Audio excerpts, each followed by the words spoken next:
Ako si Senator Win Gatchalian, Chairman ng Basic Education Committee sa Senado. Ang trabaho ko bilang Chairman ng Senate Committee on Basic Education ay gumawa ng mga batas para ma-improve ang education system natin dito sa ating bansa, makatulong sa mga teachers, sa mga students natin. Dahil gumaganda na yung education system natin, dumadami rin yung ating top-notchers katulad nila.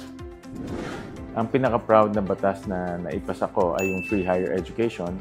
Since 2017, nung naipasa yung batas hanggang ngayon, meron tayong almost 10 million students na nag-aral ng college na walang binayaran na tuition fee. So malaking bagay ito sa ating mga estudyante at mga pamilya dahil makakakuha sila ng college degree na hindi mahihirapan sa pangbayad sa matrikula.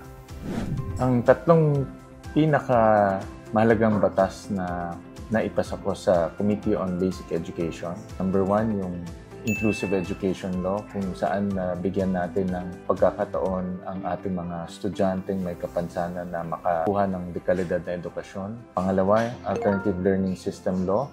Yung mga out-of-school youth ngayon ay mabibigyan din natin ng pagkakataon makapag-aral at matapos yung kanilang high school.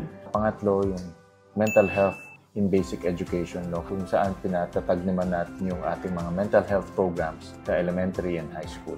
Napakaganda ang experience ko bilang chairman ng Basic Education Committee sa Senado dahil marami kaming nagagawang batas na nakakatulong sa ating mga teachers, students, parents, mga punong guro natin at lahat buong education sector.